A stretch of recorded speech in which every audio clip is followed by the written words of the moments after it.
Hello বন্ধুরা, সবাই কেমন আছো? আশা করি সবাই খুব ভালো আছো। গুড ইভিনিং বন্ধুরা। এই দেখো চলে এলাম একটু বাগানে।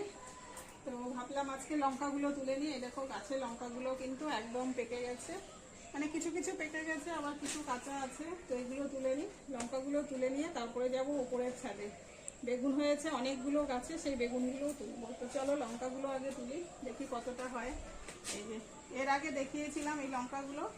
দেখো গাছগুলো যেহেতু অনেক বয়স হয়ে গেছে, সেই জন্য কিন্তু লঙ্কার সাইজগুলোও কিন্তু দেখো একদম ছোট হয়ে গেছে। এই যে প্রথমবার যখন লঙ্কাগুলো তুলেছিলাম তোমাদের দেখিয়েছিলাম কত বড় বড় হয়েছিল লঙ্কাগুলো, আর গাছগুলো যত বয়স হচ্ছে লঙ্কার সাইজগুলোও কিন্তু ছোট হয়ে যাচ্ছে।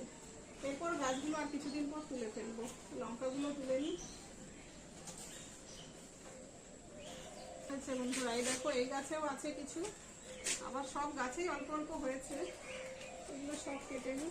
আবার এই পাকা লঙ্কাগুলোর থেকে আবার চারা করে নেবো, কয়েকটা রেখে দিব।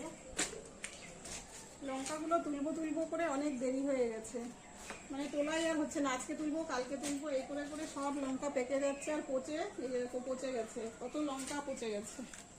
এই যে একদম পচে কিরকম হয়ে গেছে। এই যে এগুলো কিন্তু এই টবে ফেলে রাখলে চারা হয়ে যাবে। এই দেখো বন্ধুরা, এখানে এই যে কালো লঙ্কারও গাছ আছে কটা, এগুলো কিন্তু খুব ঝাল। তো এখানে কয়েকটা হয়েছে, তুলে নিই একসাথে। এই যে নাগালি পায় না, এত লম্বা লম্বা হয়ে গেছে গাছগুলো।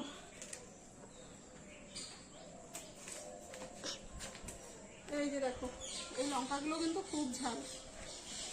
চলো একবারে সব তুলবো না, অল্প করে তুলে রাখি, এগুলো শেষ হয়ে গেলে তারপর আবার তুলবো। এই দেখো এতটা তুলে নিলাম, আর এখানে এতটা তুলে নিয়েছি।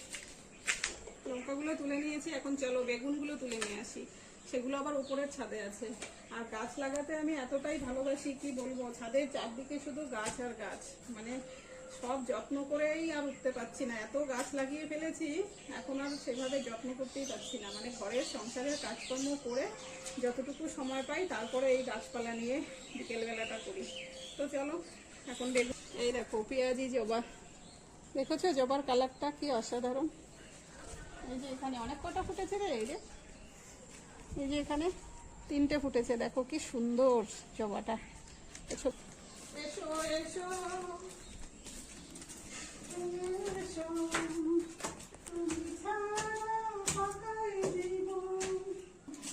তো এসো বন্ধুরা। আর এখানে এই যে এই বেগুন গাছটা কালকে লাগিয়েছি, এই দেখো কালকে এই বেগুন গাছটা লাগিয়েছি, সেই জন্য একটু ঝিমিয়ে গেছে।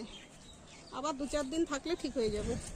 এই দেখো তোমাদের দেখিয়েছিলাম এর আগেও বেগুন তুলেছি। এই দেখো কত বেগুন, চলো তুলে নি বন্ধুরা। এই দেখো কেচি দিয়ে কেটে নি। এই দেখো সবজি বেগুন, আর নিজের গাছে নিজে হাতে লাগিয়ে তারপর এরকম সবজি পাওয়া দারুণ লাগে বন্ধুরা, দারুণ।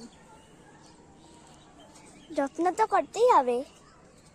যত্ন না করলে কি আর বলে না, কষ্ট না করলে কেষ্ট মেলে, সেরকমই সবকিছু। এই দেখো কি সুন্দর হয়েছে না বেগুনগুলো, সব তুলে নেবো আজকে।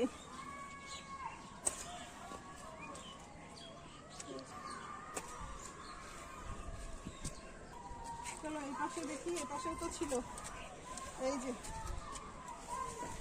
দেখতে পাচ্ছ বন্ধুরা, এই দেখো এখানে কটা হয়েছে, 1টা 2টো, একদম পাতার জন্য মানে দেখাও যাচ্ছে না। কেটে নি। আরো ফুল হয়েছে অনেক। এরকম যদি 2-4টে গাছ থাকে বন্ধুরা, বাজার থেকে আর বেগুন কিনতে হবে না, 2-4টে করে হলেই কিন্তু হয়ে যাবে। এই দেখো কত বড় লঙ্কা। কিরে আমার থালাটা তো ভরে গেল, এই তো ভেতরে আরো আছে রে। এই যে আরেকটা, 2টো, এটাও তুলে নিই কচি অবস্থায়। এই বেগুনগুলো কিন্তু ভাজা খেতে দারুণ লাগে, আর একদম টাটকা টাটকা বেগুন গাছ থেকে তুলে নিয়ে ভাজা বড়া অসাধারণ লাগে। দুটো আছে আরো ছোট ছোট। তো এই দেখো বন্ধুরা কত বেগুন তুলেছি, এখানে তো লঙ্কাগুলো আছেই। এই দেখো গাছের বেগুনগুলো কেমন হয়েছে তোমরা একটু কমেন্ট করে কিন্তু অবশ্যই জানিও। এই দেখো কতটা সুন্দর হয়েছে বেগুনগুলো দেখতে। তো আরো ফুল হয়েছে, এরপর আরো হবে, যদিও ওইদিকেও বেগুন গাছ অনেক লাগিয়েছি, ওইদিকে লাউ গাছ। তো মোটামুটি বেগুনগুলো তুলে নিলাম এখন। তো চলো এখনকার মতো যাই, সবাই খুব ভালো থাকবে, সুস্থ থাকবে। আজকের মতো টাটা, বাই।